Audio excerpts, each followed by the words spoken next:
Kirby Morrow! Show number 43, your Kirby Morrow! Let's all come out tomorrow! It's your bottom! That might all tell them. Have one. Yes. The question on the floor, Kirby, is how did we become voice actors? You know voice acting, it's all about who you sleep with. I slept with Kirby Morrow.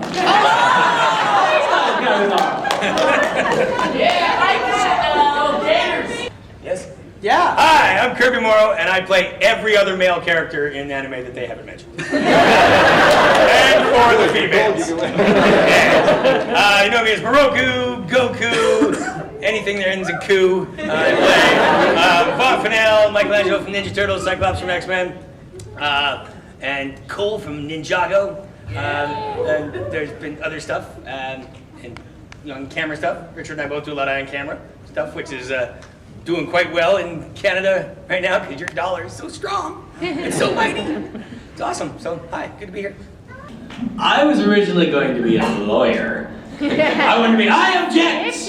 You can't handle the truth and all those choice lines. But a weird turn of events signed me up for a theater program, and I'm like, what the heck? I'll give it a shot. My parents freaked out a little bit, and went to theater school, moved to Vancouver, and I knew there was a voice industry that was kind of out there. Somebody had been doing voices for like radio and cartoons and stuff, so I pursued it relentlessly and got rejected a lot for 2 years, and then finally booked my first show, which was Teenage Mutant Ninja Turtles, dude!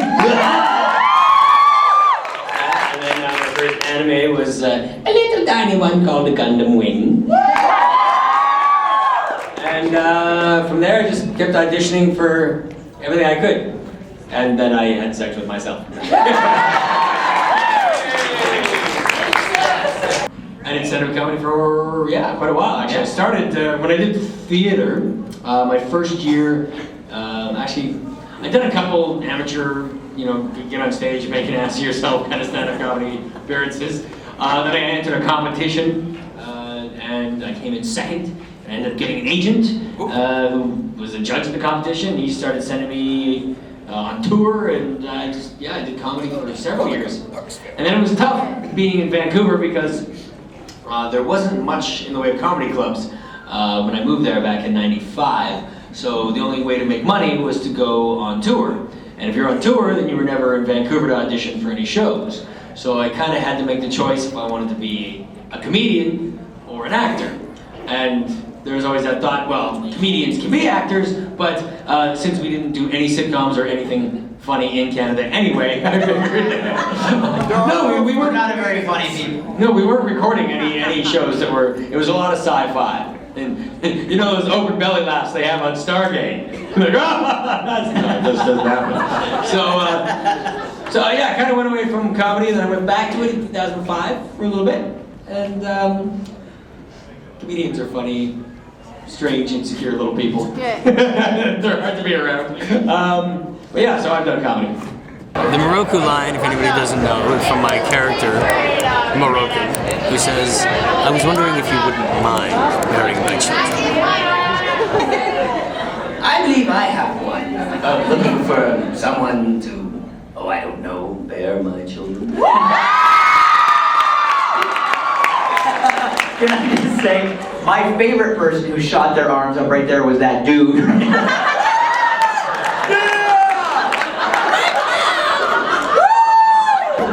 You know coming, I'm sorry. How did you feel going, Cyclops to Miyoga to blows Cyclops? something out of his eyes to Morocco, who sucks stuff Into his...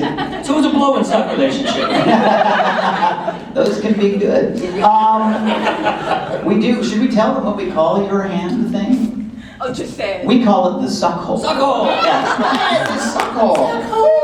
Please tell me there's bloopers of that. And I always wonder because it's, I take the thing off and then everything gets sucked into it. It's carnage, it's crazy. Why do I have to yell that it's coming? I can just go, oh, and then suck hole! Favorite theme park? Kirby's bedroom! I don't know. That kind of sucked when I was there. because he wasn't tall enough to ride most of the rides. I like when I'm riding Kilala, and I always meet up with Sango for some reason. I'm always saying, we've got to find Inuyasha, and I always change it to, jump on my flaming pussy. And she always does. And we walked into this massive outdoor tent. Yeah. Not many indoor tents. No. But a big outdoor tent. And we walked in and Everybody freaked out. And Scott and I literally went, who's here? Something famous is coming. And we were looking, and we were like, us?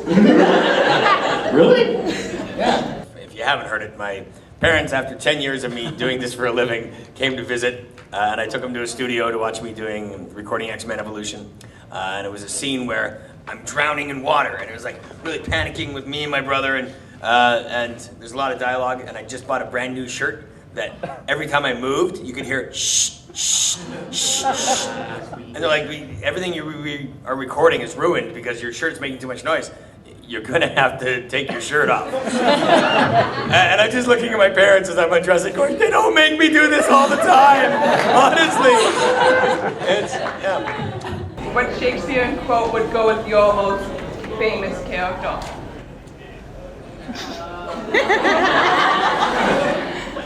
To be or not to be. As a decrepit father takes delight to see his active child do deeds of use, so I may lay my fortunate tears by take all my comfort in thy worth and truth. For whether beauty, birth, or wealth, or wit, or any of these all, or more, entitlement across 2 crowns in, I make my love engrafted to this store. Look what is best, that best I wish in me. If this wish I have, then 10 times happy me.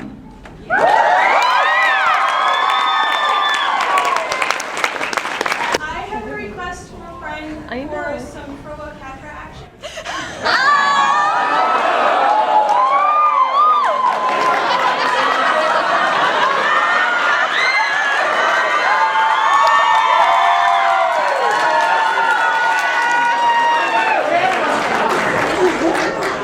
Don't ask for much, do you? We don't really, not that there's anything wrong with it. Actually, like, you ready?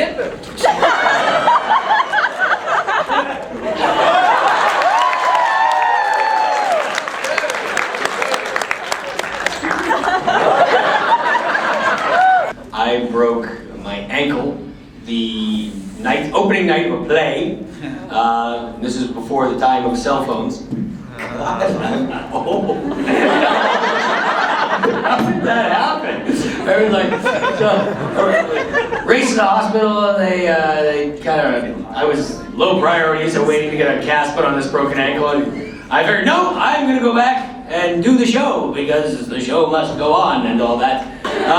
So I went back, and it was a 3-level stage, and it was a period piece, so they gave me a crutch that looked like a T, and I went on stage, and I played 3 different characters, so after I hobble off stage one of the characters, I'd literally fall on the ground, and people would rip my clothes off and put a new outfit on me, and I'd get up and I'd go out as a new character. Calm down. It's not an invitation. I have pictures of it. You know what? You bring this on yourself. And because I went on stage without getting the ankle casted, it swelled up to about that big. And then they said, okay, you have to stay off your feet for a couple weeks until we can cast it. And I'm like, I'm doing a show. There's no way I can stay off my feet. So I did a 6-week run, and my ankle's never been the same. So it's been 6-week hobble. Yeah, really. And it was funny because after the first show, there was a little party afterwards, and I kind of hobbled into the party, and I'm like, can somebody please take me to the hospital? And everybody's like, oh, it's really broken? Oh, we wondered why every one of your characters was on a crutch. That was an interesting choice. It was kind of funny. Well, my favorite character has always been Spider-Man, but yeah. Well. I don't think I would like all the swinging. I'd be like,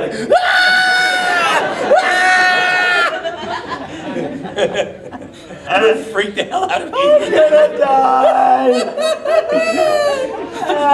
Tears just dropping out of them. What is the weirdest thing you have ever signed? Oh, today? And all the time.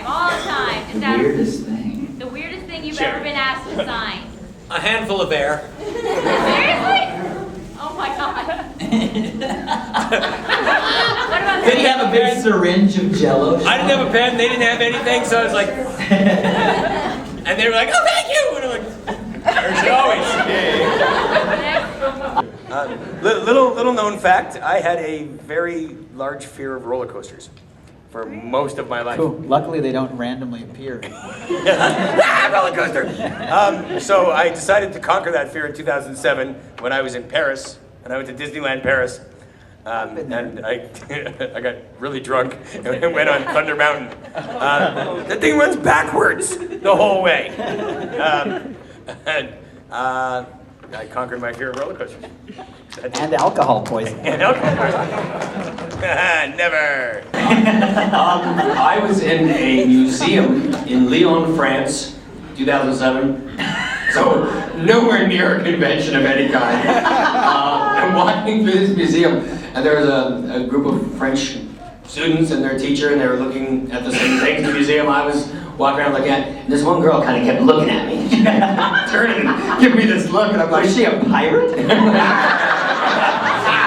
She was giving me the one-eyed kind of, trying to focus in on me, and I was like, what the hell is she looking at? And finally she comes over and says in perfect English, because she was from New York, she's like, are you Kirby Morrow? And I'm like, yeah. She's like, oh my God! Oh my God! Oh my God! Oh my God! We all got kicked out of the museum. The French security, get out! I know I made them German, get out! Okay, let's see. Okay, here's a story. Okay, it's going on. I walked into a session one time at Ocean Studios, and the director and the engineer were kind of giggling like little schoolgirls.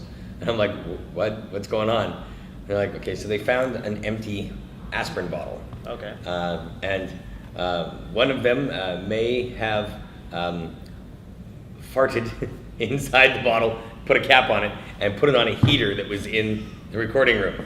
And then a voice actor had gone in and was recording, and they're like, hey, what's that sitting on the heater? And he's like, oh, it's a aspirin bottle.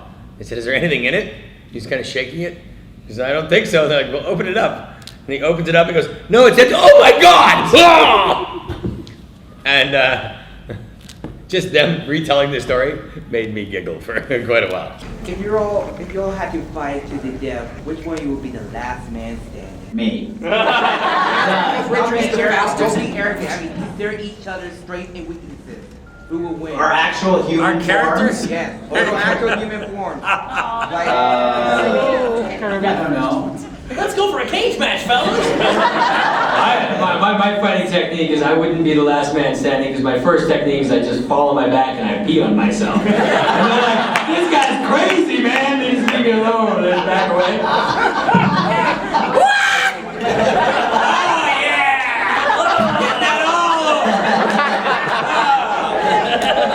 Alright, so there you go.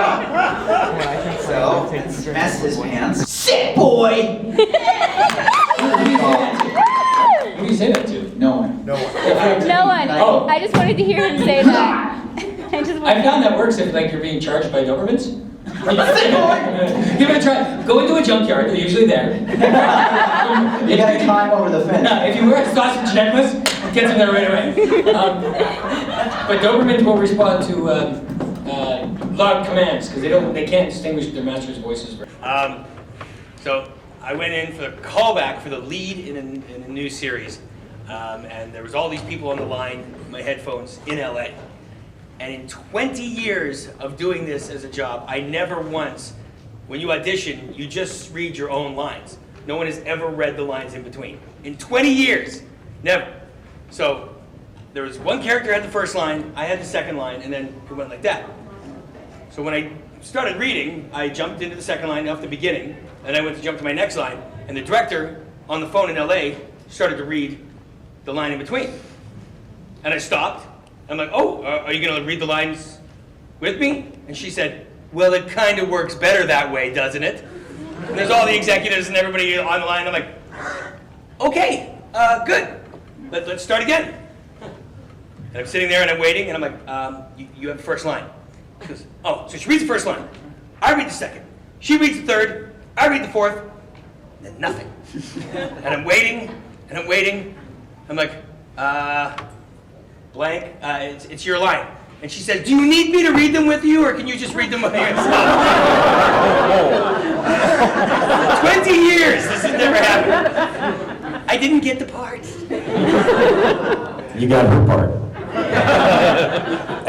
To add. Strangest encounter ever with a fan. Can you define strange? Can we define fan? I was hanging a ceiling fan once and didn't quite turn off the electricity. True story. Of course it's a true story. It's a Kirby story. I did not turn off the electricity while changing my ceiling fan. It's when you are downstairs in a basement and you yell to somebody, I'm gonna switch off breakers, tell me when the light goes off. And the person goes, heard, go turn the light off. So they turn the light off. And I click a breaker and I go, is the light off? And they go, yeah. So I'm like, awesome, there's the first breaker. So I go up and stick a screwdriver in there. We broke up shortly after that. That's awesome. I got nothing. Okay, I was in somewhere outside of LA at a con, and I got a phone call from some friends of mine who were like, dude, you gotta fly to LA. We're going to Eddie Van Halen's house for a party tonight. From Van Halen. And I'm like, I'm actually 45 minutes outside of LA. So I rented a car, and they said, yeah, you can bring one friend. And Mike Dobson was with me. Perfect. But he wasn't feeling well, so he couldn't come. So I took Spike Spencer, who I just met, and I said, we're going to Eddie Van Halen's house for a party. And it was his birthday. And there was like Cirque du Soleil performers, and Billy Idol was there, and there was a lot of people on poles. That's fantastic. It was a Dracula. But he's got like a water slide and a big pool and a stage in his backyard, and Spike's head almost exploded. And he was like, "Wow! Look at all this chaos!" It was a good party. It's not bad. Yeah. My parents had a good... That sucked. It's a Gundam. It's a goddamn Gundam.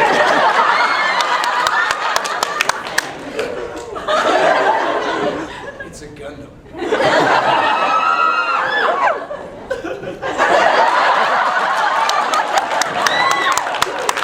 It's a Gundam.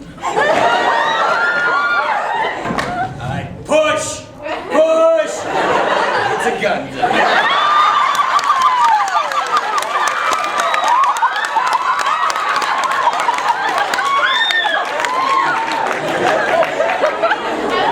So I walk into this party and there's party going on, and then I walk into the living room and there's a bunch of people sitting there watching Vision of Escaflowne. And I was like, wow, that's kind of random. They're watching it on a PlayStation, and my character says something like, Hitomi, please don't leave me. And so I say, Hitomi, please don't leave me. And this guy turns around and is like, gee, nice try.